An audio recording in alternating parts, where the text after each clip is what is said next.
Hello everyone, welcome to Job Guide YouTube channel. আহকচোন আজি আপোনালোকৰ মাজলৈ আৰু মই কেইটামান কুৱেশ্যন আনসাৰ লৈ আহিছোঁ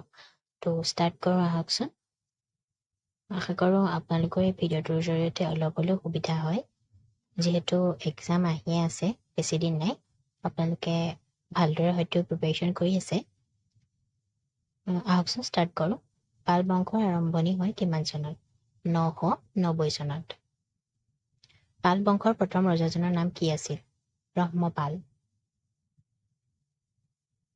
পাল বংশৰ অন্ত পৰে কিমান চনত 1112 চনত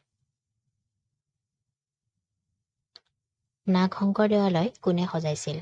কামৰূপৰ ৰজা নৰশংকৰে শালস্তম্ভ বংশৰ প্ৰথম ৰজাজন কোন আছিল শালস্তম্ভ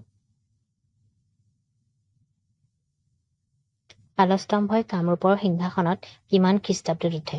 650 খ্ৰীষ্টাব্দত শালস্তম্ভ বংশৰ অন্তিম ৰজাজনৰ নাম কি আছিল ত্যাগ সিংহ শ্ৰীহৰ্ষৰ জীয়েক ৰাজ্যমতীক কোন দেশৰ ৰজালৈ বিয়া দিছিল নেপালৰ মালিক উজবেকে কোন চনত কামৰূপ ৰাজ্য আক্ৰমণ কৰিছিল 1257 চনত অসমত আহোম ৰাজ্যৰ প্ৰতিষ্ঠাতা কোন চুকাফা প্ৰথম আহোম বৰৰজা কোন আছিল ফুলেশ্বৰী চুকাফা ব্ৰহ্মদেশৰ কোনখন প্ৰদেশৰ পৰা অসমলৈ আহিছিল মাওলুং আহোম ৰাজ্যত পোনপ্ৰথমবাৰৰ বাবে মন্ত্ৰী শাসন চলে কিমান চনৰ পৰা কিমান চনলৈ 1376 চনৰ পৰা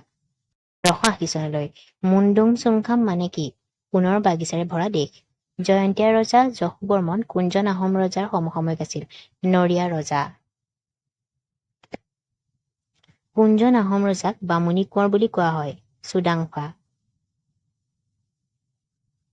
অসমৰ কোনজন ৰজাই চাৰগোৱালৈ অসমৰ ৰাজধানী তুলি নিয়ে চুডাংফা দিহিঙীয়া ৰজা বুলি কাক কোৱা হয় চুহুংমুং কোনজন আহোম ৰজাই অসমত প্ৰথম লোকপিয়ল কৰে চুহুংমুং কোনজন আহোম ৰজাক গড়গয়া ৰজা বুলি কোৱা হয় চুকলেংমুং আজিলৈ ইমানেই আছিল থেংক ইউ ফৰ ৱাচিং